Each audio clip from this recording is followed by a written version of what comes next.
In recognition of National Mentoring Week, I was reflecting on some of the young people that we've helped.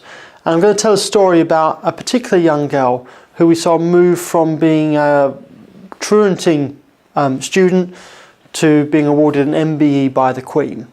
So this story is about Robin. I came to know Robin when she was 14 years old, and I'm standing here because this is pretty much where I was when I first met Robin. Robin had a number of friends that we were working with, and one of her friends brought her along to the youth program that we were running. And it was obvious Robin wanted to be here, she wanted to relate with people, but she didn't quite have the social skills to be able to do that in the way she wanted to. So one of her funny little quirks is she would always have chewing gum. And the way that she would relate with us is by offering us the chewing gum. And that would be for any of the adult helpers, mentors, and the young people. It was good because she liked my favourite sort of chewing gum. But we saw that what sat behind this was an insecurity, and so we thought, well, actually this is something we want to see change for Robin.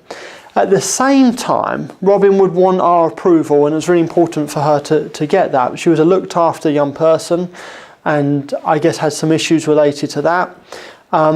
So she wanted to present in a certain sort of way to us. But her friends were really very good to her, and they, I suppose you could say, would fairly regularly dob her into us. So we would know what's going on at school from her friends. We'd know when she'd shouted at a teacher and stormed out of class and not gone into school that day. And so we were able to start to get to the real meat of what was going on for Robin. What made that possible is we had a vision of where we could see her. And quite quickly we realised that we didn't just want to see Robin doing well at school, but we realised that Robin had a message. You see, in an early conversation, Robin said to me that she'd had 37 social workers in a space of 10 years. That was shocking. And Robin knew that was shocking, and she wanted to do something about it. And so then our vision started to form that actually Robin had a message to share, and we started to help her deliver that message. Having a vision for a young person is really important. It doesn't really matter what the vision is, but it's a vision that helps get them moving. It's easier to steer a moving ship, and Robin was very much, as all of us are, like a ship, needed to be moving. So as we started to encourage her in the smaller things, and then in the whole area of sharing her vision, she started to get hold of that and got really excited.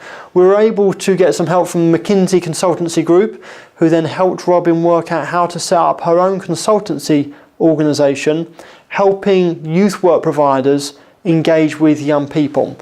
And Robin was asked to speak on many stages to young people and primarily to professionals about her experience and her understanding. As Robin did this, it provided a really good vehicle for us to work with her on her identity, on her security. And we started to see that Robin could engage with people not just through chewing gum, but actually she realised she had a vision, she had something to share, and so she could relate in different ways. And then came the purpose part, the speaking to people, the sharing with people. And that's where it got really exciting to see that Robin was living in her purpose, was able to deliver something. To the point where she met the Queen and was awarded an MBE, which was a great moment, not just for Robin and her grandparents, but also for us at LifeLine. We're very excited about the impact that we saw in Robin and that Robin could have. So the LifeLine approach of working with a young person through developing vision, identity and purpose really worked for Robin, but Robin is just one example of lots of the young people that we've seen that approach work. And for us, that's the way that we see a young person move from wherever they are, not achieving in school, struggling with family, to actually people that can be a leader within their community. It's not a short-term solution. We worked with Robin for 7 years, from the point of meeting her to the point of her being awarded an MBE, and she continues to be a part of our lives, someone that we're very much supporting and mentoring. And as young people grow older, the process starts to become two-way as well, so we really benefit from that also. But the long-term approach is important. And if you look at work you're doing with young people for a year or 2 years and you get frustrated because you're not seeing this sort of journey, you've got to look at it over the long term, and it's over the long term that we really see the developments.